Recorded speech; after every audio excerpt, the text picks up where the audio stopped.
Comenzaremos entonces. Yo soy Edwin Vázquez, soy sacerdote jesuita, trabajo en la Universidad Antonio Ruiz de Montoya y voy a ser de presentador y moderador de este panel en que vamos a presentar el libro Lectura Postcolonial de Gálatas en Tata Willy y Davina López, claves metodológicas para una espiritualidad bíblica, de María Nelly Vázquez Pérez, libro de la editorial ESET de la ciudad de Vitoria-Gasteiz, en España, publicado este año de 2022. El objeto material de la tesis es la crítica postcolonial de la Carta a los Gálatas, tal y como aparece en estas autoras, pero la hipótesis central es la insuficiencia de la crítica postcolonial cuando no se fundamenta en una espiritualidad bíblica. Estas son palabras de la autora que vamos a escuchar seguramente de una manera crítica y desarrollada. Por eso hemos colocado en el flyer de difusión la espiritualidad bíblica como fundamento necesario para la crítica postcolonial aplicada a los estudios bíblicos. En primer lugar, va a hacer uso de la palabra el profesor Miguel Ramón Biguri Axpe. Él es doctor en Teología Fundamental por la Facultad de Teología del Norte de España, Vitoria-Gasteiz. Es experto en diálogo fe-ciencia y fe-cultura.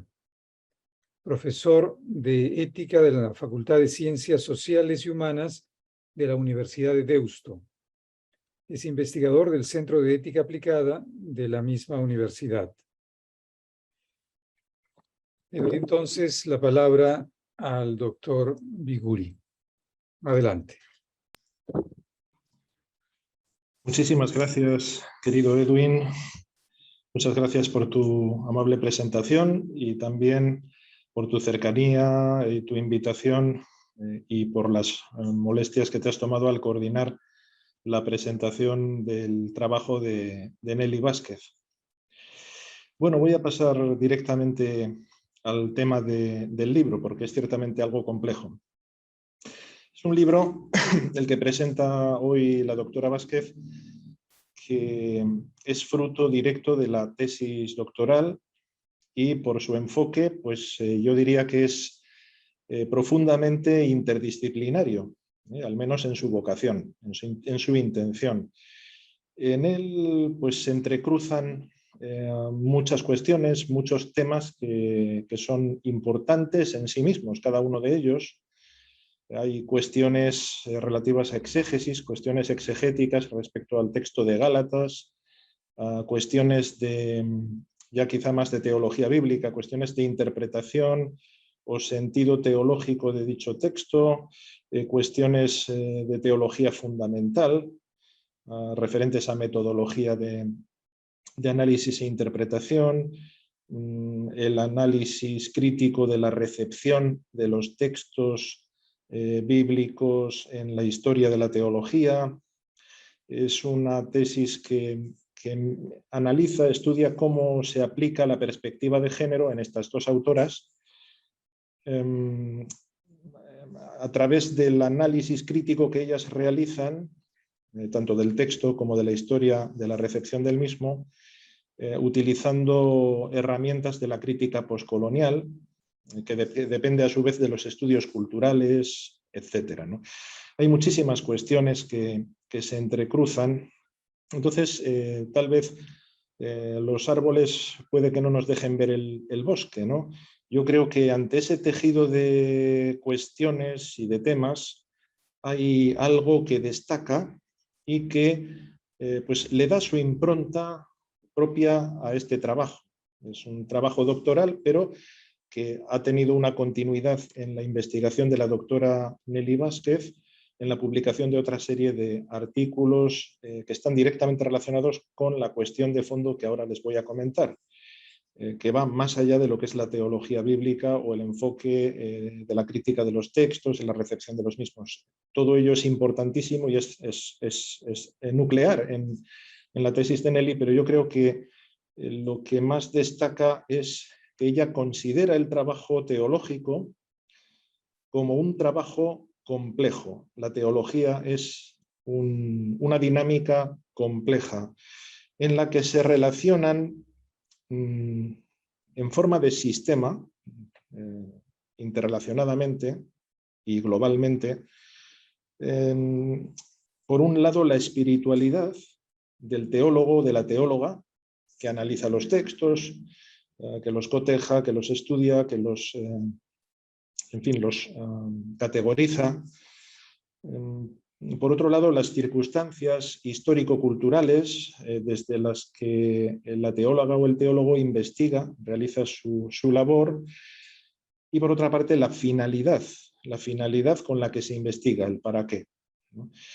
Y la apuesta de la doctora Vázquez es la de una teología comprometida que huye de un paradigma, de un modo de hacer ciencia presuntamente neutral, objetivista, aséptico, como una especie de saber nocional, como una especie de arquitectura de conceptos, pero que descansan en su propia coherencia lógica interna, pero que no tocan la realidad y permanecen al margen de ese impulso transformador de la misma, ¿no? Como dice un buen filósofo de las ciencias de la complejidad y amigo nuestro, un filósofo bonaerense, Leonardo Rodríguez Zoya, dice que la ciencia tiene que pensarse para construir un mundo mejor, básicamente, no solamente para producir conocimiento o para producir conceptos, como si fuese una especie de juego lógico de tipo formal, que va emanando, produciendo conceptos conforme a su propia dinámica o sus leyes lógicas, ¿no? Sino que la ciencia tiene que servir para crear un mundo mejor y para vivir mejor, para que todos podamos vivir mejor, ¿no? Ese es el enfoque transformador. La teología tiene que servir para ayudar, ¿no? Como decía Lutero. Y bueno, pues más allá de Gálatas, más allá del análisis de Gálatas que realizan las autoras elegidas por Nelly para su trabajo, Taza Willy y Davina López, pues Nelly detecta en ellas esta falta de intencionalidad transformadora. Hay una laguna fundamental cuando se lee el pensamiento de estas dos autoras y las críticas y los análisis que realizan sobre Gálatas, etc., ¿no? Es la falta de aplicabilidad de su crítica de género en Gálatas a las circunstancias actuales. Ambas autoras son feministas, son epistemólogas y teólogas comprometidas con la perspectiva de género, pero les falta quizá esa especie de motivación emancipadora o transformadora que busque aplicar al hoy lo que extraemos del conocimiento de los análisis de los textos. Se queda, por tanto, en una especie esto es lo que detecta Nelly, de análisis más, bueno, pues formalmente aceptable desde el punto de vista académico, interesante en los desarrollos que aportan, en las novedades teóricas que aportan, pero con una falta de interés o de foco en cuanto a su aplicabilidad al hoy, ¿no? Y esto es lo que se pregunta la doctora Vázquez. Dice, bueno, vamos a ver, desde un enfoque basado en esta manera de entender el pensamiento teológico como un pensamiento complejo, necesariamente interdisciplinario, que parte de la vida pero que vuelve a la vida para intentar transformar, y por tanto es un tipo de pensamiento que huye del reduccionismo, ese reduccionismo dualista, ¿no? Pensamiento por un lado y praxis por el otro. Bueno, al huir de esta dicotomía, dice la doctora Vázquez, bueno, ¿y por qué se produce esta laguna? ¿Por qué se da en estas autoras precisamente, dado que ellas, pues por su orientación y por la perspectiva de género, que es una perspectiva crítica, que utilizan, lo lógico sería que busquen aterrizar en una serie de propuestas hábiles para programas o al menos pues para mencionar cuestiones a transformar, ¿no? en el hoy. Y la conclusión, una de las conclusiones de Nelly es que hay una falta de explicitación de una espiritualidad, de esta motivación profunda, porque al final la espiritualidad es la forma mentis del teólogo, es la motivación, es el motor, su dinamis interna, ¿no? Entonces, falta esa explicitación de esa espiritualidad bíblica con la que se va al texto, porque no se va nunca neutralmente ni asépticamente. Es verdad que hay metodologías de análisis científicas, pues precisamente para evitar demasiado la proyección subjetivista. Pero sabemos que también es imposible eliminar totalmente esta proyección subjetiva, pues porque al fin y al cabo, como decía Miguel de Unamuno, pues es que somos sujetos, no objetos. Entonces no podemos ser plenamente objetivos, ¿no? Entonces, falta es explicitar esto, esa espiritualidad bíblica con la que se leen los textos y con la que se analizan los textos, ¿no? Y para la que se analizan los textos. Esto, si no se realiza, si no se da esta explicitación, pues redunda en una deficiente contextualización. Esto es, yo creo que lo central en el método de análisis que utiliza la autora en esta propuesta, que me parece muy novedosa, francamente, en teología, muy novedosa. Es la necesidad de contextualizar la investigación teológica, concretamente explicitando la espiritualidad, para que tenga realmente impacto transformador. Esto requiere la opción, dice Nelly Vázquez, por un pensamiento con un enfoque complejo, un enfoque interdisciplinario y además un enfoque éticamente comprometido. Yo voy a comentar alguna cosa de esta perspectiva que utiliza Nelly, esta perspectiva compleja, porque además creo que está muy en sintonía con el programa teológico que, al menos en el proemio, la Veritatis Gaudium, menciona, ¿no? Pone en juego pues esa exigencia de un pensamiento teológico más transversal, más interdisciplinar, abierto al diálogo con otras ciencias y por lo tanto abierto al diálogo crítico con la cultura contemporánea. Esa necesidad de inter y transdisciplinariedad en el panorama de los estudios teológicos. Yo creo que la utilización de la complejidad para lograr esto, esta transversalidad, que esta es la propuesta de Nelly, es una aportación novedosa y yo creo que puede ser muy fecunda en los diálogos y en los debates en los que se inserta y a los que puede dar lugar también, ¿no? Una aportación que puede ser fecunda pues, para la forma de entender la teología, el quehacer teológico en general y el de la teología bíblica en particular. Comento, pues nada, dos cositas para no extenderme más, porque no sé cómo voy de tiempo. Bueno, vamos a ver. Sí, sí. Tienes 5 minutos, está bien. 5, ¿no? Sí. Muy bien. Bueno, pues sí, como dice Nelly, bueno, pues la teología tiene que intentar abordar problemas importantes, ¿no? Problemas actuales, y para ello tienen que utilizar esta perspectiva interdisciplinaria de la complejidad que ha ido generando pues, una serie de teorías, una serie de conceptos, de métodos que facilitan la comunicación entre diversas disciplinas porque permiten entender la realidad como un todo que está interrelacionado y también la teología, ¿no? En el fondo, pues el pensamiento fundamental de la teología sistemática es precisamente este, es entender el quehacer teológico como un sistema, ¿no? En el cual todos los elementos están interrelacionados. No se puede tirar de uno sin mover absolutamente todos los demás. Bien, bueno, hay unas dificultades prácticas que la doctora Vázquez va mencionando en su tesis. Es, en primer lugar, la concepción de la ciencia como actividad neutral desde el punto de vista ético, ¿no? Sobre todo en el ámbito de la investigación, lo que puede que es mentalidad general. Entendemos que las cuestiones éticas están relacionadas más con la aplicación concreta de los desarrollos teóricos, con los métodos que utilizamos a la hora de aplicar la ciencia a la tecnología, por ejemplo, pero no tanto en la investigación, en la que entendemos que tiene su lógica propia y está al margen de las cuestiones éticas o de las opciones morales y espirituales, ¿no? Pues porque entendemos desde ese paradigma objetivista que, bueno, pues que la ciencia es objetiva y es neutral, ¿no? La concepción positivista de la ciencia, por otro lado, está directamente relacionado con ese objetivismo que entiende el desarrollo de la ciencia por acumulación de resultados, etcétera. Pues hay una serie de dificultades a las que intenta responder la doctora Vázquez utilizando la perspectiva de la complejidad, que es observar la realidad desde el otro punto de vista, el punto de vista sistémico, el punto de vista de la interrelación de todas las cuestiones que vertebran un determinado problema, ¿no?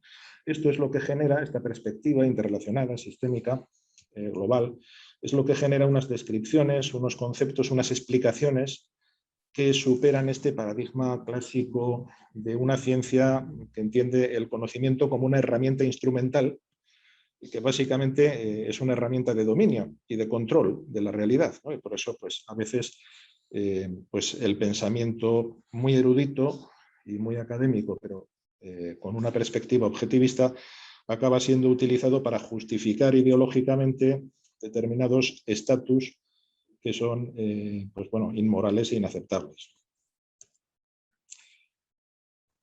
Bueno, el uso de los conceptos científicos de la complejidad puede tener un impacto social y un impacto transformador. Yo creo que esta es una intuición importante de la doctora Vázquez, ¿no?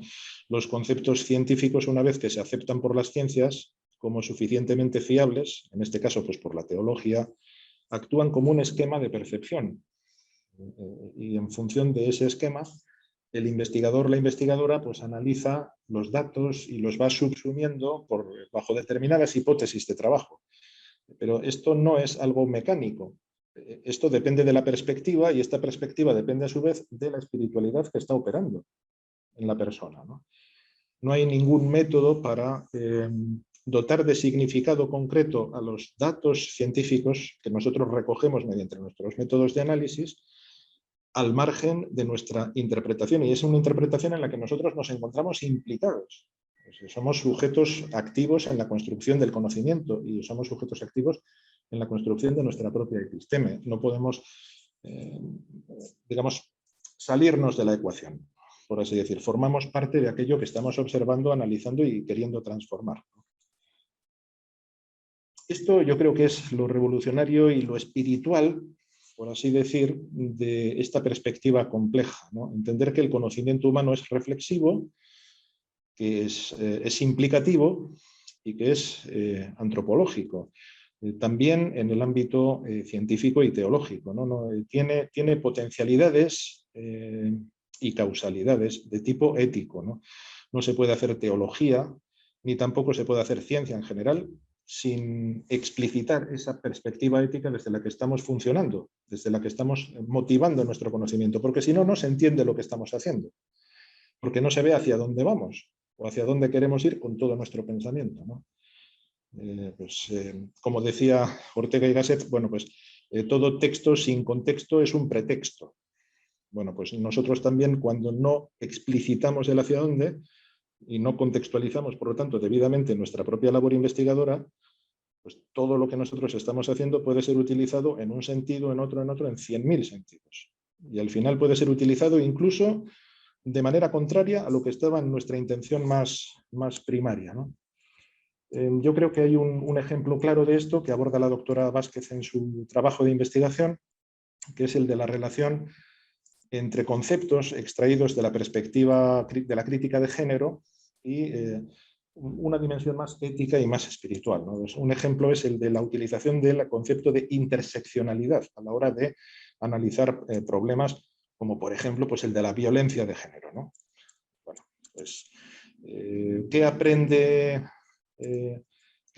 la teóloga o el teólogo que trabaja con este concepto de interseccionalidad, pero desde una perspectiva más sistémica, más compleja, más implicativa? Bueno, pues en relación con la interseccionalidad y con las formas de opresión que surgen entre el entrecruzamiento, ¿no? En la intersección entre distintos sistemas de opresión, podemos pensar que hay que estar no solo atentos al entrecruzamiento de estos sistemas o a los lugares o situaciones en las que se entrecruzan, sino también a la forma de la estructura de esa red de sistemas malignos o maleados, ¿no? que provocan ese pecado estructural. Por ejemplo, la violencia de género. La violencia de género es una agresión directamente cometida por una persona, pero está amparada estructuralmente por muchos factores. Está amparada estructuralmente pues, por la ausencia de leyes, por ejemplo, que promuevan la igualdad o que al menos que protejan a la víctima. Está justificada, por otro lado, culturalmente, por un sistema de valores sociales que minimizan la importancia de esos comportamientos cuando no los promueven directamente. Así que la violencia de género, utilizando esta herramienta analítica de interseccionalidad, la violencia de género en cada contexto dependerá de la forma de la estructura, ¿no? De la forma en que se relacionan las lagunas del sistema jurídico con las justificaciones culturales e incluso con la forma en que estas últimas se transmiten mediante un sistema de enseñanza, por ejemplo.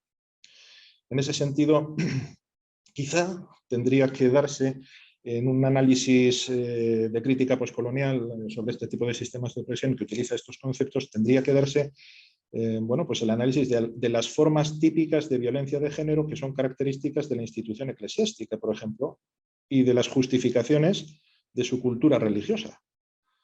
Esto es lo que no se da en Tata Willy y en Davina López. Se realiza el análisis primero con respecto a los textos, con respecto a la historia, en el caso de Davina López con respecto a las imágenes que utiliza el Imperio Romano para transmitir esta cultura legitimadora, pero no se produce la transposición al hoy.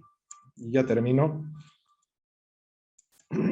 Creo que hay una serie de conclusiones que son clave en el trabajo de la doctora Meli Vázquez. En primer lugar, el conocimiento como construcción social y la teología también como construcción social, en la que estamos implicados, ¿no? Hay una serie de procesos ideológicos en la construcción social del conocimiento, tanto científico como teológico, y tenemos que ser conscientes de estos procesos. Tenemos que encontrar un método para explicitar las opciones éticas y políticas sociales que están implícitas mediante el diálogo sobre esta espiritualidad que fundamenta el trabajo de investigación, ¿no? Que posiblemente realiza el profesor o la profesora no solamente de manera individual en su despacho, sino en equipos de trabajo, en equipos de investigación, en programas de investigación que pueden ser interdisciplinarios y que pueden generar una riqueza conceptual importante, ¿no? Y ser una propuesta de transformación social. Bueno, pues yo aquí lo dejaría, no quiero alargarme más. Muchísimas gracias. Muy bien, doctor Biguri, muchas gracias por estos minutos. Nos permiten ya entrar en el texto que olvidé de mostrar, ¿no? Tengo aquí el libro, uno de los ejemplares de este libro de 340 páginas, que es el producto de la investigación de la doctora Vázquez. En segundo lugar, va a participar el padre Eduardo Arens Kuckelkorn. El padre Arens es doctor en teología bíblica por la Universidad de Friburgo, en Suiza. Es profesor de Sagrada Escritura en el Instituto Superior de Estudios Teológicos Juan XXIII y SET, miembro de la Studiorum Novi Testamenti Societas de Cambridge y la Catholic Biblical Association en Washington, Estados Unidos. Es autor de varios libros y muchos artículos en el campo de las Sagradas Escrituras. Doctor Arens, adelante, tiene 20 minutos. Este doctor me calza muy grande. Gracias por la presentación y gracias, María Meli, por la oportunidad de compartir. He disfrutado leyendo lo que he podido leer porque el tiempo no me alcanzó para leerlo más detenidamente. Tendría que hacerlo una segunda vez porque se lo merece. La tesis doctoral que nos ofrece María Meli Es en la precisión novedosa en muchos aspectos. Miguel se encargó de poner de relieve muchos de ellos, casi diría, ya me sobra hablar porque lo he hecho muy bien. La hermenéutica es un hilo conductor y es una dimensión que desde hace mucho tiempo me preocupa y me interesa. La tesis pues apunta a futuras consideraciones que quedan abiertas de carácter justamente hermenéutico, además de espiritual, sobre teología bíblica y exégesis también, y el trato de textos y la comunicación como tal, otra dimensión que para mí es sumamente importante. Y lo hace Marianelli pues el énfasis en el aspecto feminista, que tiene razón de hacerlo. El punto de vista adoptado, capto yo, es postcolonial, y lo dice en el título, y de género, dos cosas. Para ello, pues dialoga con Tata Willy y Davina López. La pregunta planteada por Marianelli es por la originalidad y el aporte de San Pablo para el enfoque que ella propone concentrado en la carta a los Gálatas, y va a ir mucho más allá de ella, y quizá por querer abarcar mucho, que como decimos, de mucho abarca poco aprieta. Pero es bien, porque nos da una serie de luces y pautas y flechas que van apuntando en direcciones y que queda para futuros pensadores, escritores y exégetas y demás. La lectura postcolonial pues, nos propone liberar el texto de su trasfondo ideológico, colonial, sistema patronazgo, para purificado el texto o emancipado de esas cadenas, de esas ataduras coloniales, pueda el texto ofrecer un mensaje vigente, importante, no que se quede en el pasado como pieza de la arqueología, mensaje vigente para nuestra cultura en una óptica postcolonial. El enfoque es en realidad un aspecto de la exégesis sociocultural, puesto que la visión colonial es una de las tantas visiones y aspectos socioculturales. Un importante aporte de Marianelli es la presentación concreta, extensa y razonada de una exégesis postcolonial en lengua castellana. Quiero subrayar eso, porque ya desde los años 70, ante la amistad que se tejió entre Fernando Segovia y el que habla sobre el tema, no me decía mucho, pero ahora releo yo que incluso lo he citado. Ya se daba desde la década de los 70, especialmente en Estados Unidos, por razones muy lógicas que conoce un poco esa sociedad. Entiende que se trata de tener presente que el texto es un medio de comunicación, en cuyo proceso interviene, pues, como en toda comunicación, un emisor y un receptor. El emisor deja su texto, su pensamiento plasmado en el texto escrito, y ahí está. Ya no puedo hablar con él porque no está acá. Pero el lector sí, los lectores a lo largo del tiempo interaccionan con ese texto. Le tiene como hilo conductor la ideología de ambos, el emisor y del receptor. Lo que va a variar ese receptor hacia nosotros. Caso concreto con la carta a los Gálatas. Pablo dirigido a los Gálatas, pero eso los Gálatas después de hace 19 y tantos siglos. Mientras que para hoy día, ¿cómo se lee esto? ¿Cómo se traduce? El enfoque del emisor está fijado en el texto. Lo que cambia es el enfoque y la lectura que hace el receptor y las receptores a lo largo del tiempo. He encontrado muy instructivas sus páginas dedicadas a la relación texto-lector, especialmente el papel del lenguaje y la hermenéutica del mismo por parte de los actores. Es decir, el lenguaje como vehículo de expresión de la subjetividad, y ha hecho muy bien Miguel de resaltarlo también de la tesis, la subjetividad porque nos relativiza esa búsqueda en la que al menos yo fui formada en la primera etapa de mis estudios, una supuesta búsqueda de la objetividad, como hacemos con textos históricos. No sabemos huesos, el pellejo, lo que está un poco más la piedra del museo. Como nos advierte Marianelli, las lecturas ideológicas sirven para sostener relaciones de dominación y de control social. O de rebeldía, también, como la teología de la liberación. Pues Marianelli anota que en los enfoques actuales, y la cito, el texto ha dejado de ser solo un objeto de estudio para convertirse en un sujeto con el que entablar un diálogo. Dicho de otro modo, el lector ya no es un mero receptor pasivo del texto, sino un agente activo con poder para crear y producir sentido. Si esto no tiene sentido, pues de nada me sirve. Y ahí está el quid del asunto, y claro, y entra de lleno a la subjetividad, porque sobre todo los grupos conservadores pues tienen problemas, porque la subjetividad les suena a capricho. charlas y conferencias lo cuento a cada rato, pero busquen objetividad. No existe, a menos que hablemos de matemáticas. O sea, el significado de un texto se produce en un acto de co-creación, una especie de reciprocidad entre el texto y el lector, nos dice Marianelli. Y que en otro momento nos advierte, y bien Marianelli, te lo agradezco, las creencias tradicionales arraigadas en la objetividad histórica y la capacidad de escribir un pasado tal como sucedió, fueron reemplazadas por la sospecha de que el pasado existe solo en su representación literaria. Detrás de eso hay vida. Antes del texto se vivieron las cosas y después se puso por escrito, no al revés. Precisamente la perspectiva de la teología de la liberación. De tales representaciones están imbuidas de ideología, es inevitable. La cuestión es si la ideología es la que domina, entonces ya se pierde el sentido frente al sujeto.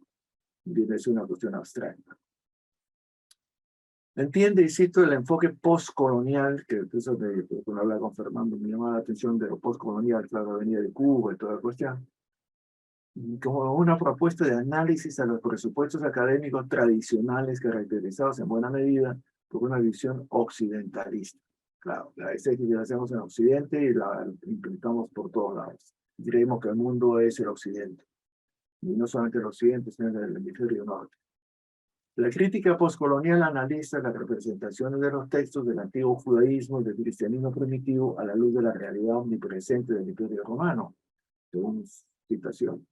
Así, por ejemplo, examina la literatura judía a la luz de la realidad sociopolítica, económica y cultural del colonialismo imperial romano.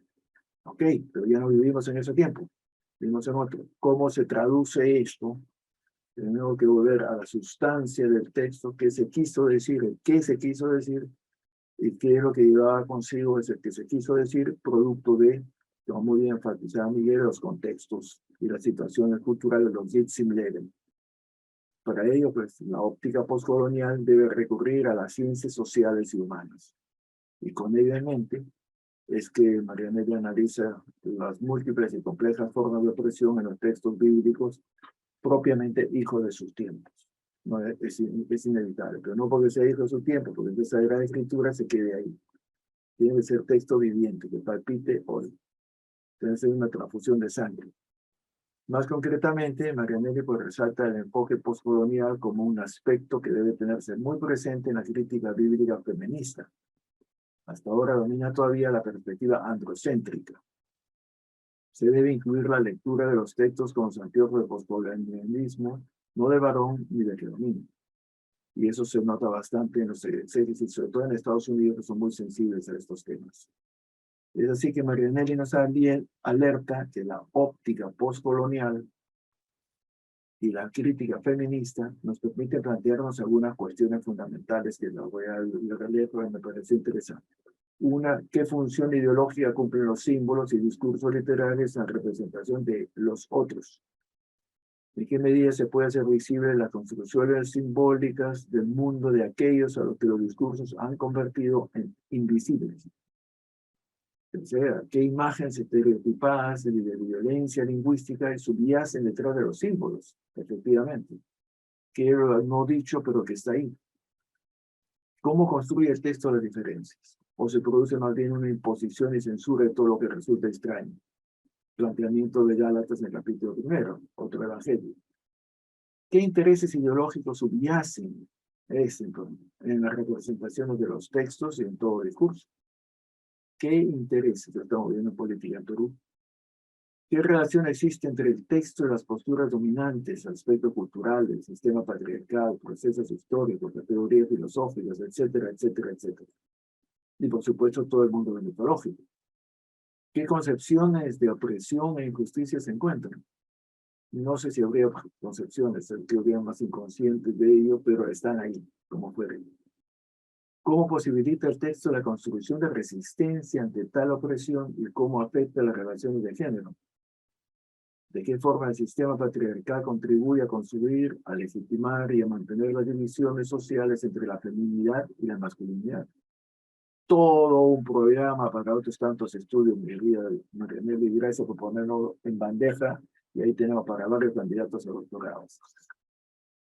Pues nos ofrece Marianelli una fresca y retadora relectura de Gálatas, tal como lo hicieron antes que ella, las feministas con las que entra en diálogo. Yo me detengo ya los vacíos que siente, las lagunas que observa. Y hay mucho más que eso. En esa vena, Marianelli nos propone releer Gálatas desde el espíritu, como bien destacó Miguel desde muy temprano. O sea, como una neumatología cristológica. Y es cierto, absolutamente cierto.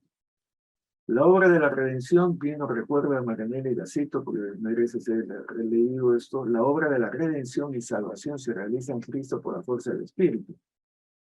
Otro tanto hace centrando la atención en la justificación divina de Marián del Terrio. Bien resalta Marianelli que, y cito, la acción salvadora de Dios no es una simple acción unilateral, un don verticalista de arriba hacia abajo. Por supuesto, esos esquemas tripartitos de celos, tierra e infierno ya no existen. No es simplemente una mera transformación espiritual. No, pone enfático. Gracias. Es fundamental establecer una honda relación con Él, con Dios, con y también la espiritualidad a partir de ahí. Una relación personal que tiene como elemento de la solidaridad gratuita de Cristo con los creyentes y la fe del creyente por otro lado. De aquí el tema de Gálatas. El tema fundamental de Gálatas es la libertad. Estos puntos importantes yo hubiera, te lo digo francamente, esperar un poquito más de desarrollo porque es el meollo de todo el asunto. La libertad. Estos puntos habría que desarrollar más. En fin. Bien resalta que esa libertad se vive en comunidad. Por tanto, no admite dominaciones. Todos son uno en Cristo. Sí, como decía un amigo, todos somos uno en Cristo, no hay hombre ni mujer, no hay griego ni judío, ni esclavo ni libre, pero eso es en Cristo, porque fuera de él no funciona. Dicho todo esto, Marianelli nos reorienta hacia la importancia de la lectura contextual. Eso supone, cito, tomar conciencia de los intereses que subyacen a las distintas interpretaciones y construcciones que se han realizado desde los mismos orígenes del cristianismo, cosa que no puede darse sin una confrontación con el contexto de aquellas mujeres cuyas voces han sido silenciadas u obviadas, o yo diría, han sido más bien ignoradas. No hay discurso, indudablemente, como bien me recalcó Miguel, pues se me remito a él porque es una presentación brillante, te felicito, te agradezco. No hay discurso ni lectura neutral. Desde el momento que hay un sujeto, aquí y ahora, y ese mismo sujeto mañana y en otro sitio dirá algo distinto. Yo no digo lo mismo hoy que lo que decía hace 10 años, y no veo los textos bíblicos hoy como lo veía cuando era estudiante. En resumen, como yo soy breve, la teología feminista postcolonial, y cito a Marianelli, a partir de las experiencias de las mujeres, busca una visión integradora y armonizadora que supere y desacue los dualismos y las separaciones de carácter excluyente. Y este es ciertamente un elemento importante en la carta de Pablo Gálatas. Marianelli está consciente de que la teología feminista puede y sucede, desvirtuarse y transformarse en otro discurso ideológico. Se le ha achacado, de hecho, muchas veces a la teología feminista el ser un discurso ideológico, sobre todo cuando se acentúan ciertos aspectos por encima de otros en función de un juicio de valor que se realiza, obviamente, sobre una escala o jerarquía de valores. Algo inevitable si no se está atento a los presupuestos de valores que trae consigo el intérprete o el lector. La tesis de Marianelli invita a valorar Gálatas más allá de la visión teológica y literaria, incluso sociocultural en sí, para verla desde la perspectiva del poder y la subordinación, entre ellas de la feminista, que es el tema de su tesis.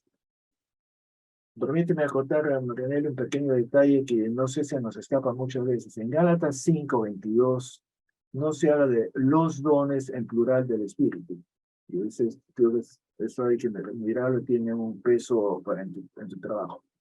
Sino es en el singular, el don del Espíritu. Si bien habla de los rasgos de la carne en plural, el 5:22 es podekarpos tu pneumatos estin agape. Podekarpos. uno, toditito ese paquete. Todo ese listado que menciona es una sola cosa, en diferentes facetas. Es interesante, sé que rompe las divisiones o compartimentalismos. Es de aplaudir el hecho que la tesis de Marianelli es un significativo aporte para la comprensión de la Biblia desde nuestro mundo hoy y más allá de la Biblia. Un aporte para la reflexión teológica en general, como ha puesto de relieve Miguel, de su relevancia especialmente en el camino hacia un mundo más unido humanamente. Por eso que decía yo de 5:22. Valoración del espíritu, que destacas muy bien, Marianelli, pero hay que paso más. A propósito, vale anotar, el último número de la revista Concilio, surprise, está dedicado al título Enfoques contextuales de la Biblia, que incluye un artículo sobre el tema de la tesis de Marianelli. No te han citado, porque creo que no estaría a su alcance. El último número Concilio. Leyendo tu tesis, he aprendido bastante. Sobre todo me ha encantado la parte más bien teórica, el trasfondo, el marco teórico, el mapa que nos trazas, las pistas a las que tú apuntas, pero ahora nos queda a nosotros esas propuestas, esas aperturas, esa ventana que abres, nos queda explicitarlo, aterrizarlo. Más aún yo diría, como una suerte de reto, releer Gálatas para hoy. Una relectura de Gálatas para hoy. No solo desde un ángulo, sino en la medida de lo posible, todos los ángulos, como bien haces con frecuencia, entrelazados e interaccionando, porque el hombre no es una serie de compartimentos, sino es un todo. Y la historia es un continuum. O sea, que ese continuum, pero que va en evolución. O sea, ver la actualidad, la pertinencia, la lozanía de ese maravilloso escrito que es la Carta a los Gálatas. Y confieso que cuando alguien me preguntó, siguiendo un poco la huella de Alonso Shepherd, que le hicieron la misma pregunta, si te mandan a una isla, ¿cuál es el único libro de la Biblia que te llevarías? Pues yo me llevaría la Carta a los Gálatas, el manifiesto de la libertad, tema tan importante al día de hoy. No solamente la libertad en cuanto a lo espiritual, no solamente en cuanto a lo religioso, sino la libertad del hombre como persona libre. Y el gran aporte es que haber puesto entre otros aportes de esta tesis en lengua castellana, cosa que no por eso le quita absolutamente mérito alguno. Todo lo contrario, se agradece porque no hay por qué inventar la pólvora cuando se inventó, simplemente hay que refrescarlo y ponerlo al alcance en nuestra lengua castellana. Ojalá que tenga un gran alcance, un gran éxito y quizá, simplificando un poco el texto, pueda salir un libro un poquito menos denso, menos extenso, dejando de lado las discusiones y conversaciones con las dos teólogas que tú citas para ir al meollo de tu propuesta y de tus observaciones, la vida que hay detrás y cómo estos textos se dirigen a la vida. También es importante nunca perder esto de vista, que parte de la vida se fija por escrito para la vida en ese momento, pero sigue ahí latente para la vida, para ser vivido y no solamente reflexionado, discutido, que no lleva a ninguna parte, sino incluso hasta confrontarnos y enfrentarnos. Te agradezco mucho, Marianelli, por tu tesis y por el favor que nos haces y ojalá que tenga una gran discusión, una reflexión hermenéutica, una reflexión espiritual, una reflexión sobre el cristianismo en su aporte para el mundo de hoy día. Gracias por ello y lo corto aquí para ceder la palabra al siguiente porque lo que falta de tiempo ya lo dijo Miguel. Gracias. Muy bien, Padre Arens, muchas gracias. Gracias. Y es entonces el turno de la autora del libro, de la doctora Marianelli Vázquez Pérez, quien es doctora en Teología Bíblica por la Universidad de Houston. Es profesora de Teología Bíblica Fundamental de la Facultad de Teología del Norte de España, Vitoria-Gasteiz. Investigadora invitada del Instituto de Estudios Sociales Gino Germani de la Universidad de Buenos Aires en Argentina y ha colaborado con nosotros en la Universidad Antonio Ruiz de Montoya el semestre pasado con una de las secciones de teología. Adelante, doctora Vázquez.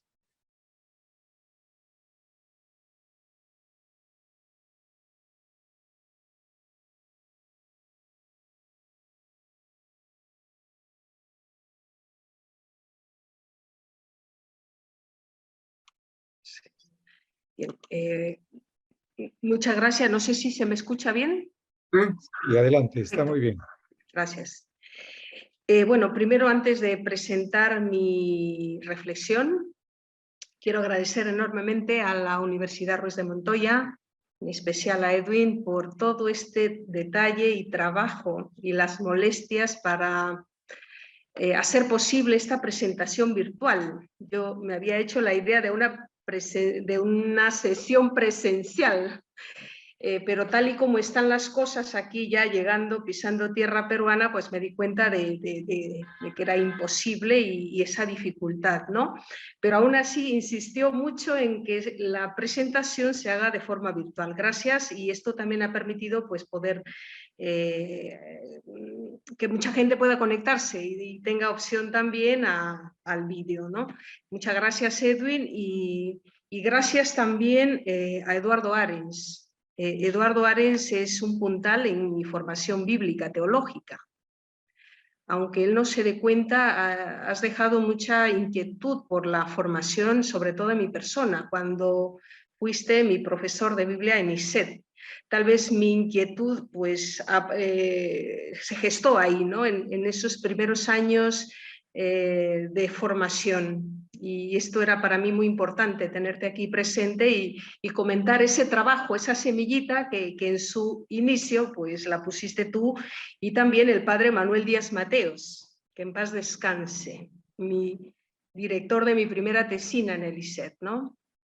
Entonces, pues tengo que agradecerles mucho esta formación y agradecer también a Miguel Ramón Biguri Axpe, uno de los directores principales de mi tesis. Esta tesis tiene una codirección, tiene un exégeta y un teólogo sistemático, con lo cual no me ha sido tan fácil realizar este estudio, porque tenía que unir muchas cosas a la hora de presentar los resúmenes de la tesis, ¿no? Entonces ha sido también enriquecedora la propuesta de tener la codirección en la tesis, ¿no? Miguel como director y Carlos Gil como exégeta y biblista, ¿no? Pues imagínense las correcciones y las observaciones que me hacían en el trabajo, ¿no? Los pormenores. Bien, no me voy a extender más con los agradecimientos, y gracias también a todos los que están escuchándome aquí en este momento, personas de Chile, de Lima, de todas partes, ¿no? Gracias. Yo no voy a hacer la presentación de la tesis, porque tal vez el texto esté para ser un poco leído y profundizado con más tranquilidad. Tengo unos cuantos ejemplares que quizá pueda compartirlos con algunos de los que ya estamos aquí en Lima, o poder enviar algún libro a provincia o más allá de las provincias, ¿no? Tal vez requiere un análisis, una profundización, porque es una tesis muy ambiciosa, ya lo ha comentado Arens y Miguel Ramón. Muy ambiciosa porque son 3 tesis en una tesis, ¿no? Esa fue una de las observaciones que me hicieron los del tribunal. Primero aborda un estatus, cuestiones muy amplios sobre la lectura de Gálatas, desde el siglo I hasta el contexto actual, cómo se ha leído Gálatas en la historia de la investigación, ¿no? Y cómo habría que leerla hoy. Un segundo capítulo aborda los núcleos teológicos que realizan Davina López y Tata Wiley en su lectura que hacen, en su lectura postcolonial de Gálatas. Entonces también otra tesis, diríamos, amplia, ¿no? Y la tercera parte sería una propuesta o líneas de investigación que surgen a partir del diálogo con las autoras, ¿no? Y cómo leer Gálatas ya en el siglo XXI. Esa sería, digamos, una presentación rápida de la tesis.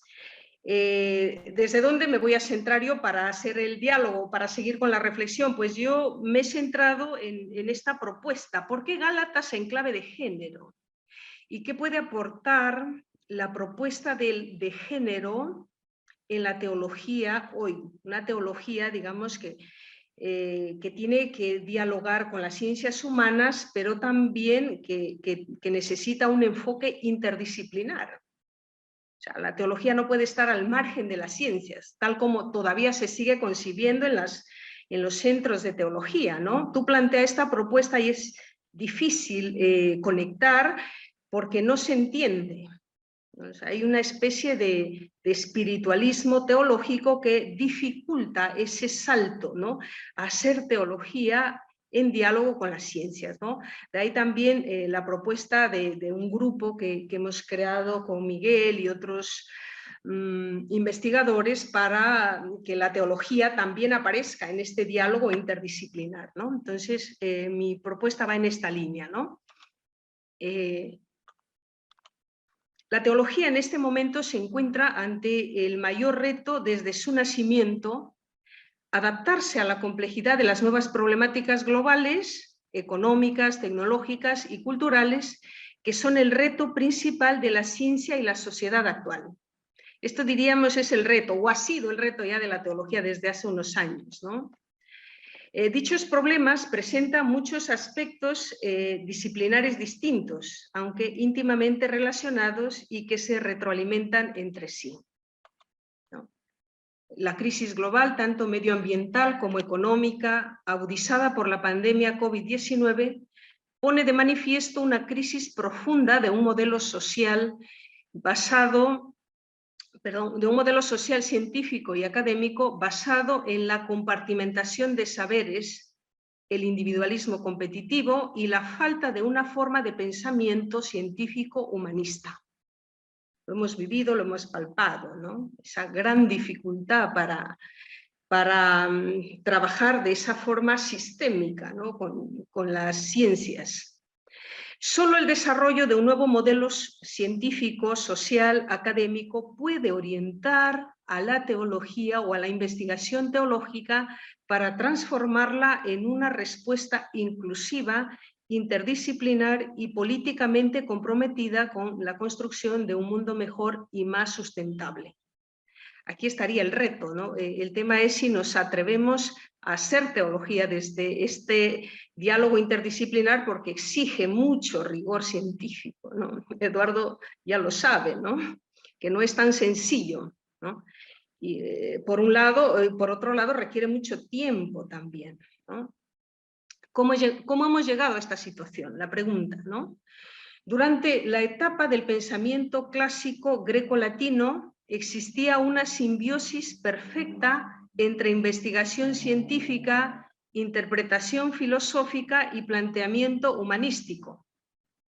Existía, en palabras de Adela Cortina, una unidad entre el saber pensar, el saber obrar y el saber hacer.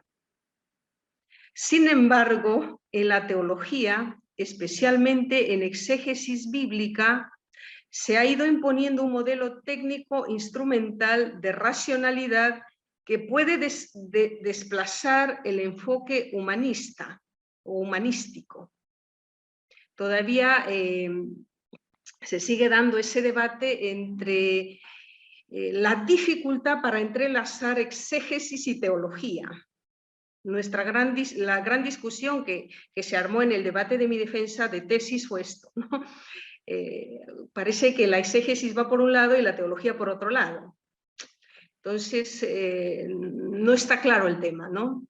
Igual podemos discutir este punto, ¿no? El uso instrumental de la razón se limita a operativizar la ideología del progreso, entendido como únicamente un progreso económico. Ha sido el triunfo del modelo económico darwinista, competitivo y depredador el que ha introducido a la universidad y a la teología también a adoptar un enfoque positivista que despoja la observación en su dimensión ética y de su significado humano, favoreciendo las justificaciones de la exclusión. O sea, cómo ha afectado también al pensamiento teológico, ¿no? Esa gran dificultad para partir de esa espiritualidad o de ese método del cual hablaba Miguel, ¿no? Todavía me acuerdo de la exigencia: Nelly, tienes que priorizar el método, me decía, y yo estaba en la nube, ¿no? Que es el método, ¿no? Los a prioris. O sea, ser un estado, cómo hemos llegado hasta aquí y desde dónde partimos a la hora de hacer teología, ¿no? ¿Cuál es la base? explícita, me decía, explícita, ¿no? Pues aquí está, ¿no? El trabajo y todavía el camino que toca recorrer, ¿no? Cómo desligarnos de esos modelos que configuran una forma de pensamiento. Y la teología no está exenta de ese pensamiento objetivista, lineal o positivista, ¿no? Todavía seguimos repitiendo en las facultades, lamentablemente. No se ha dado ese salto sustancial, ¿no? A despojar, a hacer un proceso de verdad en profundidad, ¿no? Y repensar una teología, como bien Eduardo lo ha, digamos, de alguna forma lo ha repetido desde el contexto, desde la función que cumple el lector a la hora de explicitar los a prioris, ¿no? Por ello, la teología y la universidad en general se encuentran ante el reto de lograr una nueva manera de pensar para cerrar la brecha abierta entre ciencias naturales y humanidades y lograr la cooperación y el diálogo inclusivo entre las distintas disciplinas. Y yo aquí debo agradecer a la Universidad Ruiz de Montoya por darme la posibilidad de dar teología con estudiantes de diversas especialidades. Un trabajo magnífico, que no hay que perderlo en las universidades, ¿no? Sí, y en las facultades también incluso, ¿no? Entonces, esto da pie a seguir dialogando con las ciencias, ¿no? Una experiencia maravillosa. Los problemas complejos o actuales necesitan pues un abordaje interdisciplinar, ya lo hemos mencionado, ¿no? Esto es, necesitan un acercamiento basado en un diálogo en el que todas y todos, científicas y científicos de distintas disciplinas, intenten comprender el lenguaje de los demás científicos y científicas para poder interpretar, comprender y explicar el problema. Aquí estaría el reto, ¿no? Más diálogo, más reflexión entre las distintas ramas para poder entender los problemas que la sociedad nos ofrece, que cada vez son más complejos, ¿no? O por lo menos intentar apalabrar la realidad desde esa complejidad, ¿no? El esfuerzo que realiza la razón práctica es comprender los fenómenos y problemas y no meramente describirlos y aplicar el conocimiento para parchear o dar soluciones parciales. Esta es la solución más rápida, ¿no? En nuestros discursos, digamos, en nuestras investigaciones o reflexiones, ¿no? Sin embargo, el diálogo interdisciplinar proporciona interpretaciones que orientan la acción bajo una cierta cosmovisión humanística. Por la interpretación se alcanza el sentido y el significado de los datos y solo entonces la ciencia está en condiciones de lograr una verdadera comprensión y un avance en el conocimiento. Pero la condición necesaria es que dicho pensamiento sea contextualizado. Esto es, social y políticamente situado de forma explícita, de manera que pueda ser dialogado y compartido por todos los miembros de un equipo de investigación. Esto sería el ideal, ¿no? Algo también que estamos intentando hacer, ¿no? en las distintas facultades, tanto de Europa como de América Latina, intentar unir pensamientos plurales a la hora de abordar problemáticas complejas, ¿no? Y sin dejar de lado la teología. Bien, en la tesis planteamos también otro apartado de la crítica, que ya lo ha mencionado Miguel, de Tata Willy y Davina López, ¿no? ¿Cómo hemos llegado, o sea, partiendo de este análisis, a estas dos autoras? ¿Cómo investigan las autoras?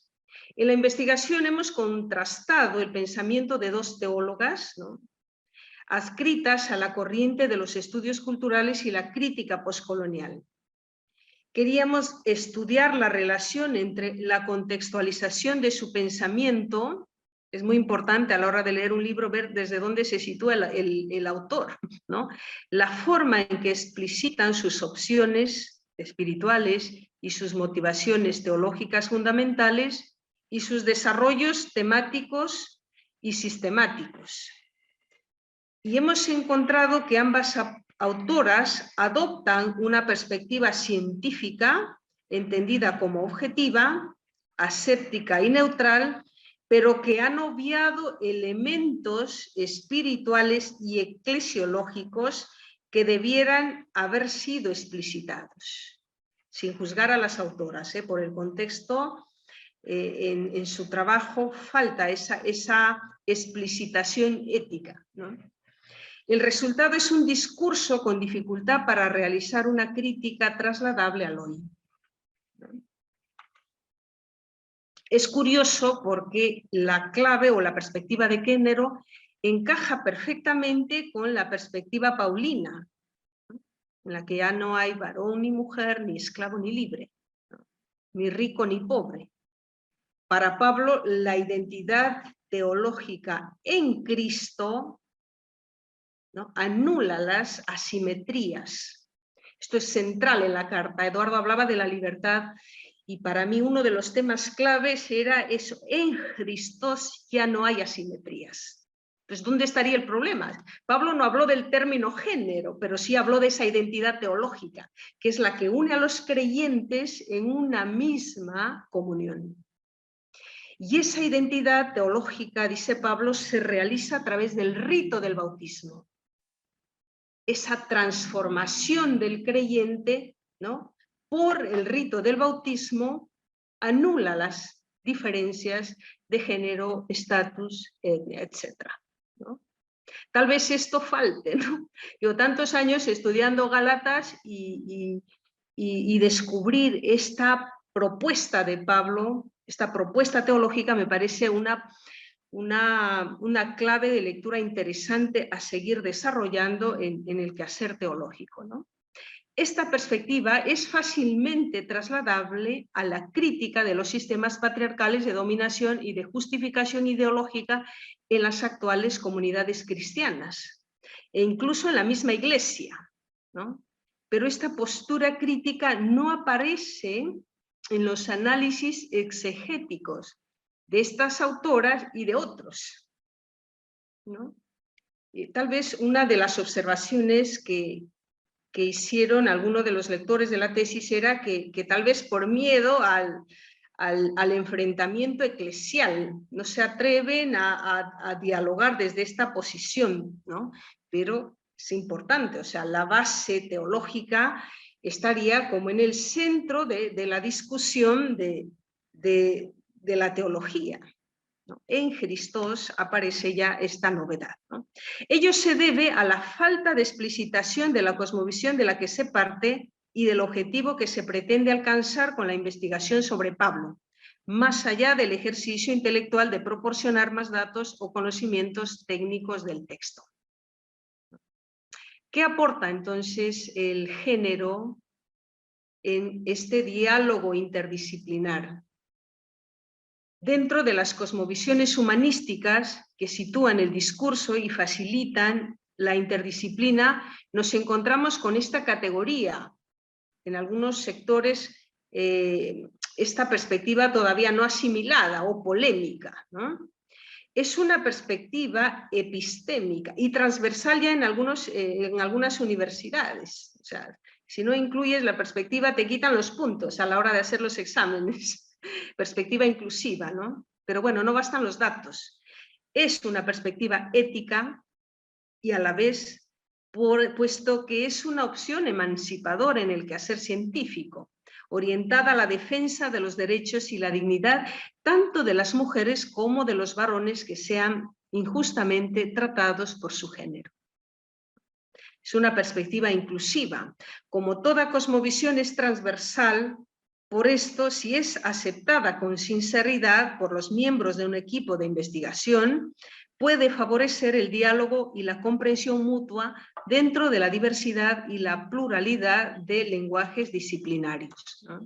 Es una propuesta interesante, me parece, en la investigación o en nuestros acercamientos, porque aporta, ¿no?, elementos y claves de lectura que no aparecen explicitados en los textos, ¿no? Entonces creo que habría que dedicarle también un tiempo o una reflexión seria al tema del lenguaje, ¿no?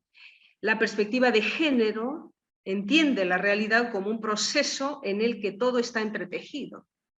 De ahí es una perspectiva también compleja, ¿no? Su acercamiento, su enfoque nos permite indagar múltiples opresiones en el análisis y el estudio cuando utilizamos esta perspectiva, ¿no? Género, interdisciplinariedad, género, complejidad, género, interseccionalidad, ¿no?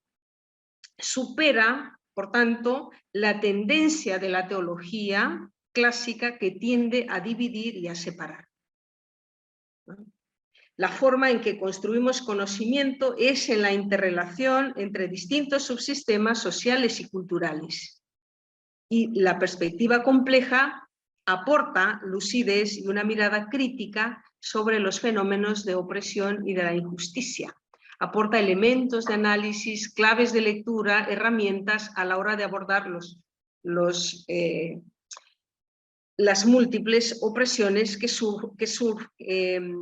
sufren los sujetos más vulnerables, ¿no? ¿Qué claves metodológicas aporta una contextualización de género en los estudios de la investigación? Como forma transversal y compleja de acercamiento, la perspectiva de género define el problema de forma abierta, ¿no? Entiende el problema como un sistema, ¿no? Un sistema lingüístico y conceptual que está en relación con otros problemas y lenguajes. Habría que estudiar la dimensión antropológica, cultural, ¿no? Permite entrar en ese diálogo abierto, entender la cultura, por ejemplo, en la que surgen los lenguajes, ¿no? Por qué ciertos modelos culturales se imponen y generan esas asimetrías. Permite conceptualizar también de forma abierta, o sea, mapas conceptuales que capten el campo semántico en el que se sitúan múltiples conceptos relacionados. Lo importante es el significado de las cosas. También nos posibilita observar de forma abierta, de forma amplia, ya lo hemos comentado, ¿no? Y nos plantea preguntas a los marcos teóricos previos. Aquí está la clave, ¿no? Hace una reflexión crítica del pensamiento que busca desenmascarar las ideologías y ayuda a comprender el sentido de los problemas actuales. Parte de las construcciones sociales y culturales se han impuesto de alguna forma, ¿no? Como definiendo realidades, ¿no? Esas realidades hay que deconstruirlas, hay que analizarlas, ¿no? La realidad configura el pensamiento, pero toda realidad puede ser cambiada y transformada, ¿no? De ahí la propuesta de Berger y Luhmann, ¿no? A la hora de construir los conocimientos, pues puede ser importante. Bien, y termino con algunas conclusiones que aporta la teología feminista desde este diálogo sistémico, interdisciplinar, o desde esta perspectiva de género también compleja, ¿no? Bien, pues esta propuesta intenta unir los campos intelectual, ético y político con una propuesta teológica de raíz y motivación fuertemente espiritual. Y aquí quizá yo centraría un punto central de mi tesis. Y siempre me he hecho esta pregunta, ¿no? ¿Desde dónde hago teología, ¿no?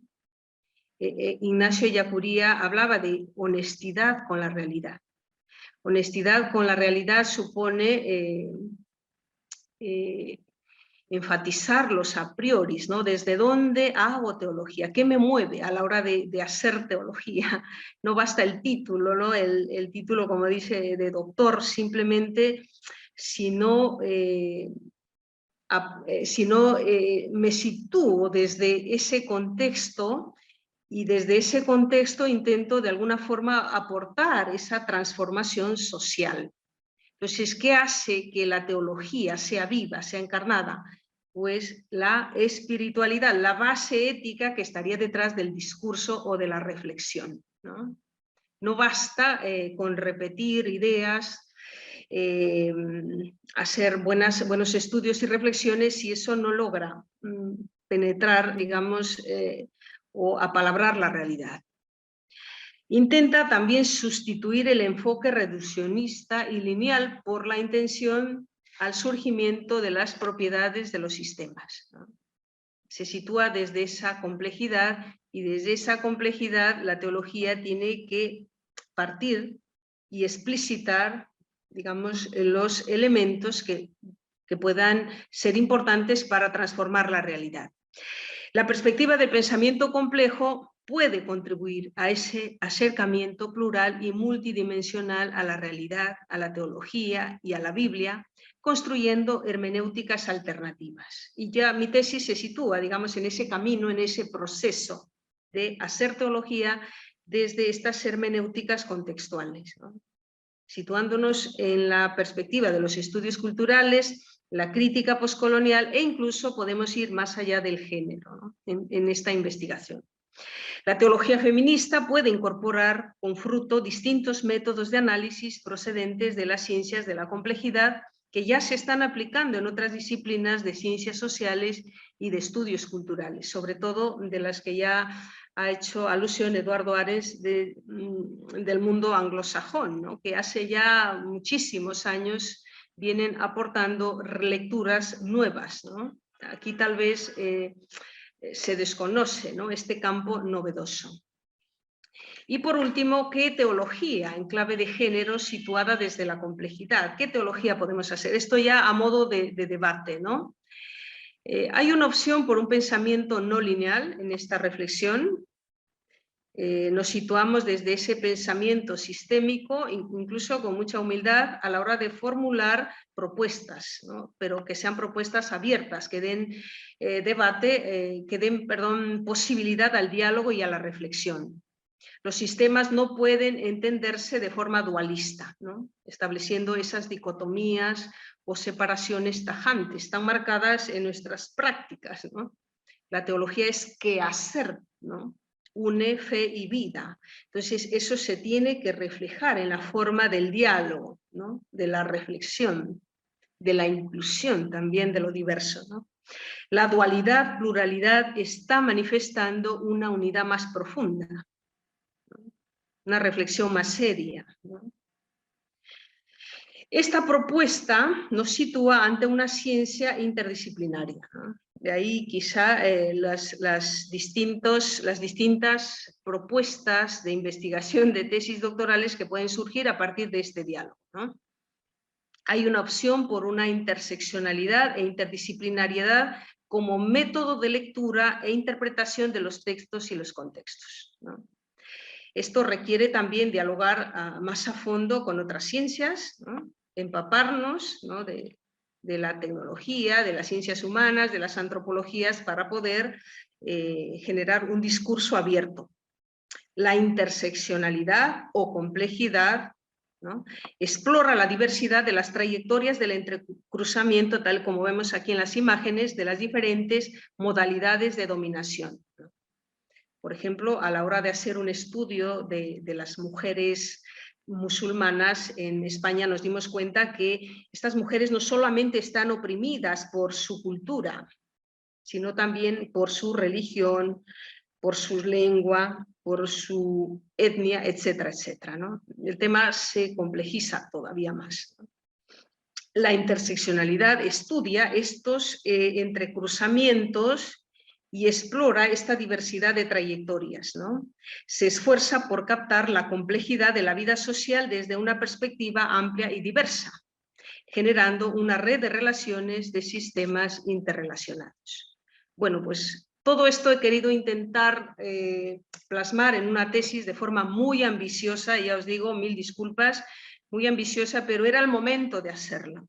Era el momento de explicitarlo, ¿no?, de ponerlo sobre el tapete y a partir de esa reflexión quizá generar estudios y debates posteriores que han surgido a partir de este trabajo, ¿no? Ya os digo, no ha sido un trabajo muy sencillo, me ha costado la vida, me ha costado más de 6 años de estar ahí sentada y aprendiendo tal vez de las nuevas propuestas que han generado los estudios culturales, ¿no? Muy complejos, muy desconocidos en el campo de la teología, pero también muy ricos y muy abiertos para seguir dialogando y haciendo fe y ciencia. Muchas gracias. Muy bien, doctora Marianelli. Muchas gracias por por esta presentación de su trabajo, que seguramente va a significar mucho en el diálogo y en el estudio bíblico para los próximos años. Eso deseamos y esperamos. Vamos entonces a abrir una conversación en este momento por algunos minutos. Vamos a dar la palabra a nuestros invitados, participantes que deseen hacer algún comentario o alguna pregunta. Yo voy a estar atento igualmente al chat. Ya veo aquí que hay una intervención. Pueden hacerlo de manera escrita o levantando la mano. Bueno, voy a honrar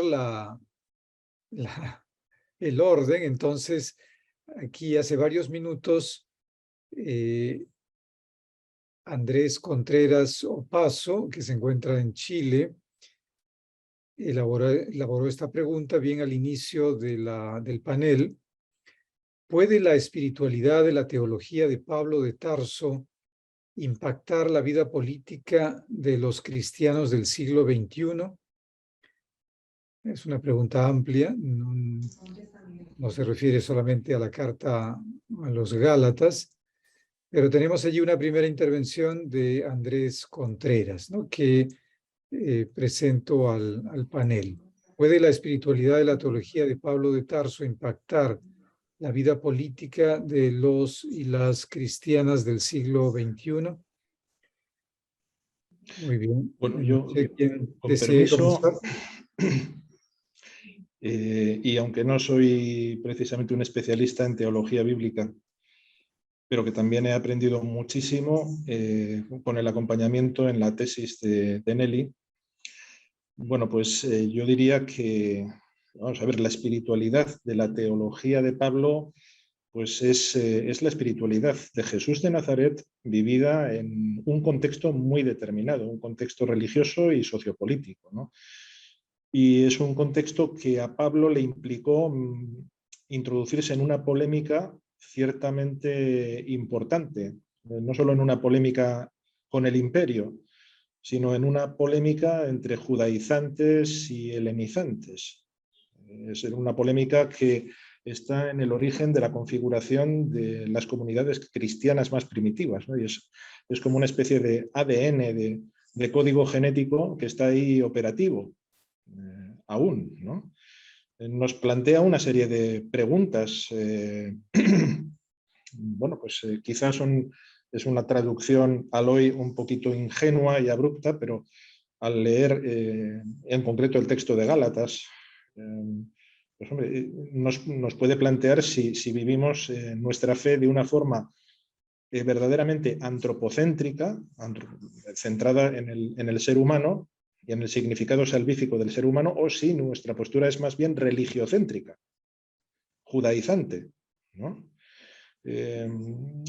Bueno, pues una de las características, una de las propuestas de Pablo de esas formulaciones teológicas impresionantes y potentísimas y brillantes es que el templo de Dios es el ser humano, ¿no? La importancia que tiene el templo desde el punto de vista de la praxis religiosa, ¿no? Pues el templo, sois templo del Espíritu Santo, ¿no? Sois templo del Espíritu de Dios. O como pone en la fachada de la Universidad Ruiz de Montoya, ¿no? Gloria Dei vivens homo. Bueno, pues a ver, esto es es la polémica que introduce el propio Jesús, ¿no? ¿Es el sábado para el hombre o es el hombre para el sábado? Yo creo que esto tiene aplicaciones espirituales, por supuesto, pero también aplicaciones fundamentales al hoy político y religioso, ¿no?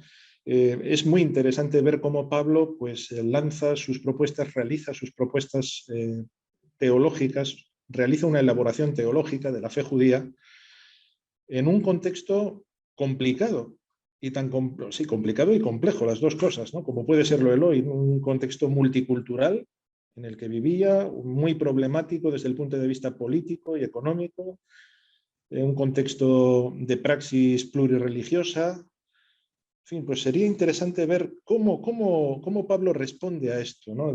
Aludía antes Nelly a esa propuesta de superación de las dicotomías que Pablo formula cristológicamente a través de la categoría en Christos y a través de esa praxis bautismal que se presenta como una especie de praxis superadora de dicotomías. Bueno, ¿y cómo lo hace?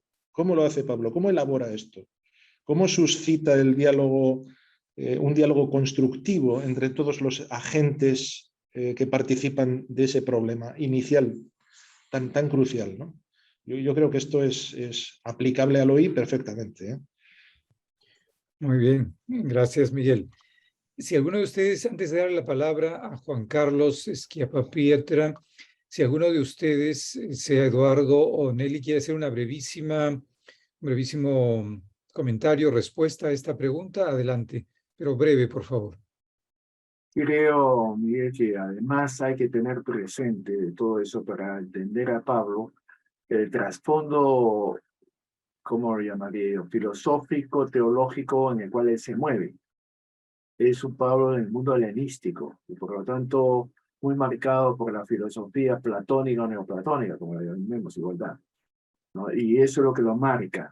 Sin embargo, sí, claro, lo separamos de esto, vemos en el fondo a qué apunta, y esa es su experiencia que él la traduce en su mentalidad y su trasfondo, su paradigma del hombre platónico, básicamente, porque eso es que se va a ver el alma, que los cielos y después la tierra y la polarización. Pero es una dimensión que no debemos perder de vista para entender al hombre, porque no vive solamente en la parte social o política o económica. No, detrás de eso hay toda una filosofía, hay paradigmas de esa época, y eso también tiene que ser integrado para entenderlo, y entendiéndolo, ver, bueno, cómo traduzco esto con nuestro paradigma para que encaje, ¿no? Ese es el siguiente paso de la hermenéutica. Gracias. Muy bien, muchas gracias. Nelly, ¿algo breve al respecto? No, es que la pregunta de Andrés me remite a un libro muy práctico que Eduardo publicó hace unos años, Para la libertad habéis sido liberados. Es tan profundamente básico para entender la espiritualidad de Gálatas o de Pablo, ¿no? Entonces yo creo que lo que le movió a Pablo es ese fundamento, esa espiritualidad, la que le llevó a dialogar con las culturas, ¿no? Unir judíos y griegos en una categoría. Entonces yo creo que ahí hay un trabajo interesante a profundizar que podía darnos claves de lectura. Yo suelo dar un taller, Pablo en diálogo con la cultura hoy, Pablo en diálogo con el cristianismo.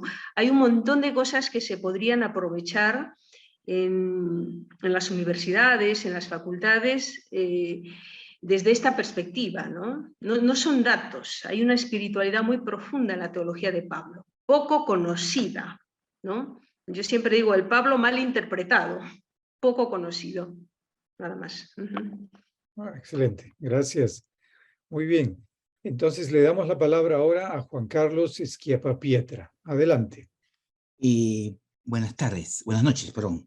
De pronto soy un intruso en esta reunión, no conozco la filosofía ni la teología de estos dos personas que han sido presentadas en esta presentación, pero sí estoy interesado de las ciencias al diálogo con la teología, ¿no? Quería empezar con algunas preguntas muy puntuales para la doctora Marianelli. Una es la propuesta que ha presentado y que se ha escuchado en estas intervenciones es de verdad muy prometedora, ¿verdad? Quería preguntar formalmente si el título de repente no confunde antes que invitar al lector. Quería plantear esa primera pregunta, ¿no? Dos es, se habló sobre el diálogo de los saberes. Mi pregunta sería si no sería ya el momento de empezar a hablar, más que el diálogo de los saberes, de la posibilidad de construir cooperativamente conocimiento entre saberes, o sea, empezar a fusionar los diálogos en propuestas cognitivas y de proposición científica común, ¿sí? Ese es el punto número 2. El 3 es, habló tangencialmente, de repente esto se sale del tema central, de hecho se sale del tema central, pero me impactó porque tiene que ver directamente conmigo. Habló directamente con lo que estoy haciendo yo, del triunfo del modelo económico darwinista, ¿no? Que me parece una propuesta bastante dura y quería preguntarle qué ve en el horizonte más allá de ese modelo, digamos, en el horizonte de una perspectiva positiva de ese triunfo del modelo darwinista que está subsumiendo al mundo, ¿no? Tengo un comentario un poquito, no sé si el tiempo me permite un poquito más extenso, no sé si lo podría presentar brevemente. Sí, adelante. Muchas gracias. El doctor Miguel Virguri habló sobre ciencia y teología, ¿no? Que es justamente lo que me interesa. Y la doctora Marianelli también ha mencionado el mismo tema, ¿no? Ciencia de una perspectiva no positivista, por cierto, ¿no? Ambas pueden ayudar a un cambio de la realidad presente, ¿no? Del mundo de la naturaleza, desde el punto de vista del planeta, del cuidado del planeta, del mundo de lo colectivo, desde el punto de vista del cuidado de la sociedad, y del mundo de la existencia desde el punto de vista del cuidado del individuo, ¿no? Estos tres puntos de convergencia, ¿no creen ustedes que podrían ser, estos tres puntos, ¿no creen ustedes que podrían ser convergencias entre teología y ciencias para poder hacer el mundo que hoy nos apesumbra y casi nos sofoca, un mundo mejor? Ahí me quedo, muchas gracias. Muy bien, excelente, Juan Carlos, muchas gracias.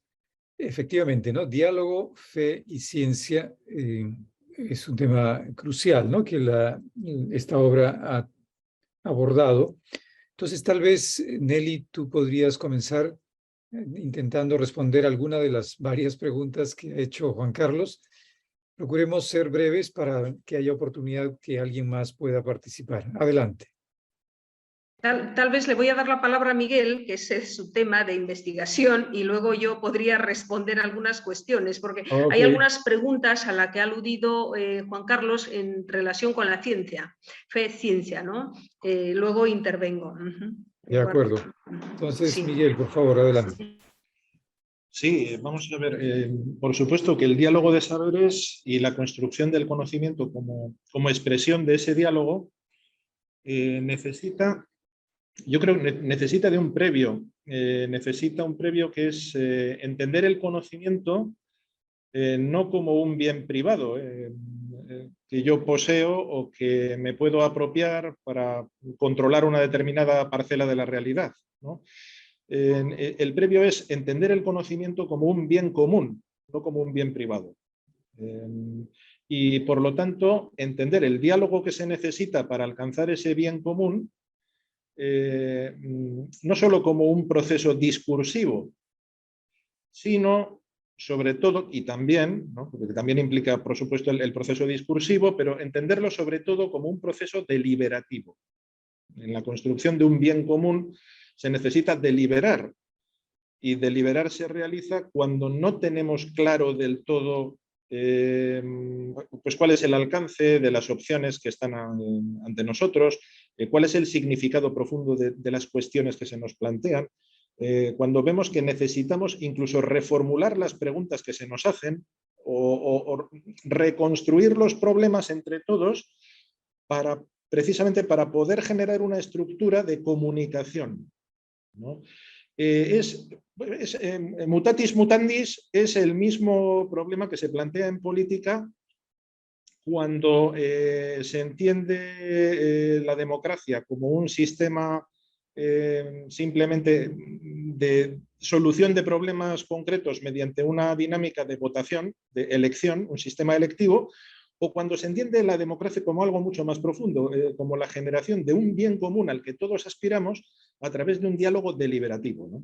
Que es el diálogo que nos permite aproximarnos porque necesitamos de los otros en tanto que otros para poder comprender nuestro propio pensamiento, ¿no? Este enfoque deliberativo es quizá lo más complejo, pero es inevitable. Si queremos pasar de ese diálogo de saberes puramente conceptual o nocional a una construcción de un conocimiento entendido como bien común, que es la propuesta de Nelly en su tesis, la forma en que ella entiende la teología, etcétera, perdón, pues necesitamos ese poquito de humildad, como decía un gran filósofo de la ciencia, Karl Popper, y bueno, pues entender que tiene un discurso magnífico que yo se lo recomiendo, que es el conocimiento de la ignorancia. Es un discurso es una lección magistral que él pronunció cuando le nombraron doctor honoris causa por la Complutense de Madrid, y es muy breve, pero maravilloso ese discurso. En él pues dice que ese famoso aforismo de Sócrates, solo sé que no sé nada, tiene más vigencia que nunca, y que cuantas más problemas solucionamos con nuestra investigación, más interrogantes se nos abren. Por lo tanto, nuestro conocimiento crece linealmente, pero nuestro desconocimiento crece exponencialmente, ¿no? Entonces, a partir de ahí, de esa humildad para con la realidad, de la limitación de nuestro conocimiento, pues es como podremos aceptar, no solo tolerar, sino aceptar de forma necesitante a las opiniones de los demás, ¿no? Y construir ese conocimiento interdisciplinario. Perdón por la extensión. No, excelente, muy bien, muy ilustrativo. Bien, no sé si Marianelli o Eduardo quieren, antes de darle la palabra a Glafira, decir algo respecto a las preguntas que se han Sí, formulado. Adelante. Eduardo, no sé si, bueno. Sí, sí. Sí, yo creo la pregunta que hace Juan Carlos sobre el título de la tesis, ¿no? Sí, bueno, tal vez se podría agilizar el título, ¿no? Y uno de los trabajos pendientes es separar la tesis en 3 obras. No sé si voy a tener tiempo, porque una de las cosas que más me atrajo de la tesis es elaborar el estado de la cuestión. Algo muy difícil en una investigación doctoral. No se hacen los estudios, los análisis previos, ¿no? Cómo se ha leído Gálatas en la historia es muy importante, y cómo leemos hoy Gálatas. O sea, hacer un estudio, ese estado de la cuestión me llevó 2 o 3 años. Algo que os recomiendo también, ¿no? en ese estudio, porque nos permite ver qué lecturas teológicas están detrás en cada época y en cada contexto, cuáles han predominado y cuáles siguen predominando hoy. Esto válido también para nuestros estudios teológicos, nuestros planes, ¿no? ¿Desde dónde hacemos teología? Para mí fue un cuestionamiento muy serio, ¿no? Y descubrí que estaba como muy descontextualizada de algunas lecturas. Entonces, hacer ese previo permite, de alguna forma, mirar sin quitar el valor a las lecturas que se han hecho en la historia porque responden a un contexto, hacer teología hoy desde esa mirada presente, ¿no? Como dice Ignacio Ellacuría, vamos a ser honestos con la realidad. Sí, honesto es desde dónde hacemos teología en este momento. Y tal vez esta tesis pretende situarse desde esta lectura postcolonial, ¿no? Pero detrás de esta lectura surgen enormes preguntas y otras lecturas que no están resueltas, ¿no? ¿Quién habla en el texto, ¿no? ¿Quién se sitúa en el texto? ¿Desde dónde habla la que realice el análisis, ¿no? ¿Desde qué postura? Bueno, y aquí pues yo también debo situarme como un aprendiz más en esta lectura, ¿eh? Bien, gracias. Eduardo, ¿quieres decir algo? Simplemente acotar que bien, la parte teórica, el marco referencial, toda tu reflexión me pareció, realmente me diste mucho para pensar, lo tengo que digerir más lentamente porque no me dio el tiempo, estaba bien un retiro y todo lo demás. Bueno, ok. Lo que un poco extrañaba, como que bien planteó que Papier, es el título, enfoca en Gálatas, pero Gálatas como que pasó por aquí. Y ese es un poco el traducir todo ese marco teórico bien, tiene una riqueza, pero realmente van a pensar, recuerdo yo daba curso de hermenéutica en el ICET y es un tema que me interesa mucho, me preocupa si todo esto tiene todavía actualidad. Si no tiene actualidad y es simplemente para memoria, el entretenimiento, o como decía un amigo, garras mentales, y para poder tomarnos un café juntos, esto no sirve para nada. Tiene que ser el que porque parte de la vida que se inserte en la vida. Pero yo hubiera sugerencia, recomendación, como deseo, si quieres, es esto que tú has puesto muy bien en teoría, que está bien. Ahora, dar el mismo peso a la traducción esto del texto en Gálatas como tal. Tienes harta materia de su sugerencia. Un poco la parte de teoría me encantó, porque te decía yo en castellano nos falta esto, y sobre todo la parte bíblica, y tú decías 3 volúmenes. Bueno, haz uno. Perdona que me atreva a decirlo así públicamente, si puedes citarte tiempo, me merece la pena ponerlo en castellano, todo eso, a lo mejor copy-paste, todo lo que tú quieras, pero la parte teórica para pensar. ¿Qué son todos los ingredientes que están en juego, las preguntas que se plantean, hacia dónde tenemos que mirar? Pero no es una perspectiva solamente teórica, sino, ¿y esto para qué? Si no sirve para nada más que para entretenerse, cambiemos de canal y dediquémonos a ver Netflix. Gracias, te agradezco mucho, te lo digo de corazón. Muy bien, gracias. Damos la palabra a Glafira. Glafira Jiménez, adelante. Uy, Sí. Bueno, gracias, Nelly. Mi aporte, como imaginas, va desde otra de las aristas de la complejidad, ¿no? La teología como función eclesial. Y me interesa sobre todo en el contexto de formación en las comunidades de base, y creo que tu aporte es muy valioso porque necesitamos estas sistematizaciones. O sea, poner en blanco y negro lo difícil, lo difícil para desde ahí poder compartir, ¿no? Incorporar esta interseccionalidad también en los agentes pastorales. Porque sí siento que no le agarramos el ritmo, ¿no? Y es importante en la academia, pero es importante también en las bases, porque yo creo que en ello nos va otro mundo posible, más justo, más solidario, ¿no?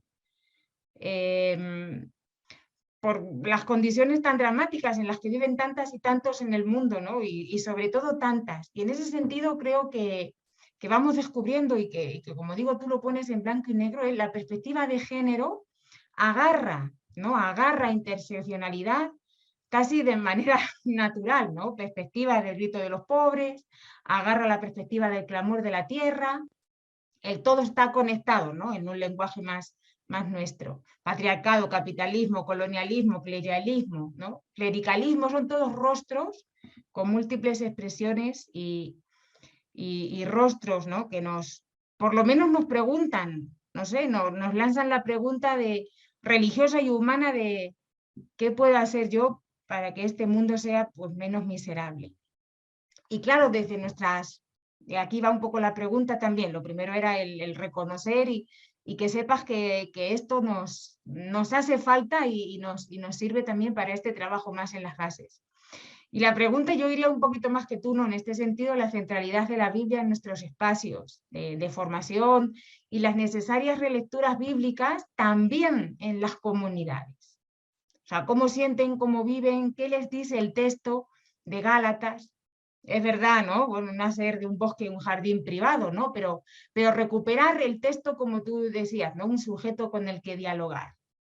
Y preguntarse, ¿no? Preguntarse qué tenemos que hacer hoy desde esta inspiración del espíritu común que nos anima a Jesús, a los Gálatas y a nosotros. Y acá viene mi pregunta, quizás, bueno, yo añadiría espiritualidad necesaria, y creo que estamos totalmente de acuerdo, y lo separo yo añadiría y discipular, ¿no? Discipular. Espiritualidad y discipulado. No como aterrizaje en la historia, ¿no? Principio básico de encarnación. Imagino que poner discipulado ya en medios, en espacios académicos, pues sería como mucho, ¿no? Pero en cualquier caso, para nosotros y desde nuestro aporte para un mundo más justo y más solidario, lo discipular, tras los pasos de Jesús, la metodología como espiritualidad que tú conoces, es importante. Y tu aporte pues, nos da pie para ese paso también. Gracias. Muy bien, muchas gracias. Comentarios para ir ya terminando con esto, ¿sí? Pronto podemos dar espacio. Sí, adelante. Sí, yo solamente quería dar las gracias a los presentadores y expositores del libro de Marianelli. Está muy interesante, aprendí mucho de cada uno de ustedes. Saludos desde acá de Chile y bueno, darle las gracias a Marianelli también porque bueno, yo con ella no la agregué tiempo atrás al LinkedIn, no sabía que yo la tenía en la red social y yo le envié también mi libro tiempo atrás de teología, así que ella igual lo tiene. Así que muchas gracias por la invitación, aprendí mucho, estuvo muy bueno, excelente. Gracias, Andrés. 2 minutos más y terminamos, ¿no? Vamos a dar la palabra a los panelistas para cerrar. Gracias, Andrés. Adelante. yo voy a decir una sola cosa y me callo ya. Creo que hay que, para entender a Pablo, recordar que él habla de su experiencia. Su experiencia como cristiano, de judío que fue fariseo, que por eso lo menciona, pasa a ver todo este mundo en otra clave. ¿Qué experimentó? ¿Qué vivió? ¿Qué sentía? ¿Qué daba sentido a su vida? Y eso lo plasma no como un discurso abstracto sacado de un libro, una biblioteca o un filósofo. Su experiencia. Yo, Pablo, yo vivo esto, yo siento esto. Para entenderlo hay que poco hacer el esfuerzo de meterse en su pellejo. Gracias. Gracias. Yo solamente añadir ya lo que ha dicho Glafira, ha reforzado Eduardo, que la espiritualidad de Pablo, ¿no?, es una espiritualidad en camino, en seguimiento. En él se dio una transformación, no una conversión, bueno, entre comillas, ¿no? Se fue dando en ese diálogo, en ese cambio de mentalidad, yo diría, ¿no? Hay algunos exégetas que dicen que a Pablo le conmovió tanto la muerte de Esteban, que podía haber sido uno ya de sus cambios.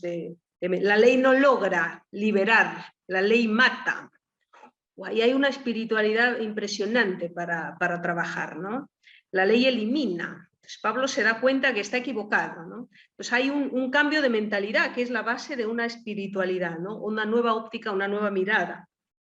Glafira lo ha dicho, ¿no?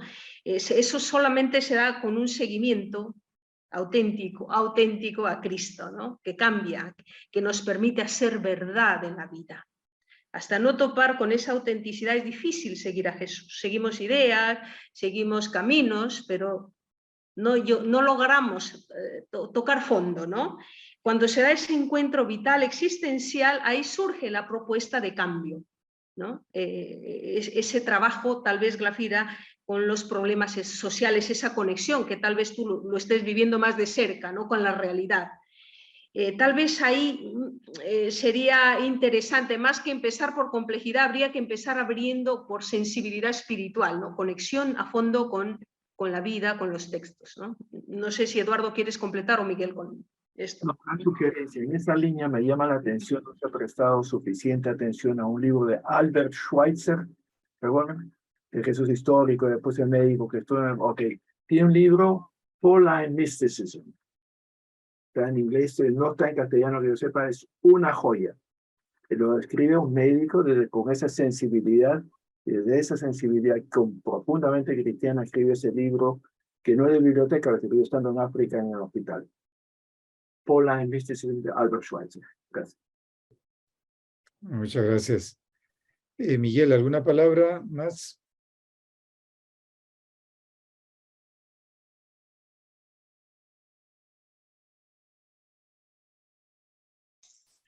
Sí, perdón. Quería, bueno, para terminar, no me voy a extender más porque ya pues tanto Nelly como Eduardo pues han comentado una serie de cuestiones que son muy profundas y muy centrales. Creo que no es cuestión de extenderse más. La relación entre espiritualidad y discipulado que comentaba Glafira, que es importantísimo rescatar esta dimensión de seguimiento, de espiritualidad como camino a recorrer en compañía, ¿no? en Cristo.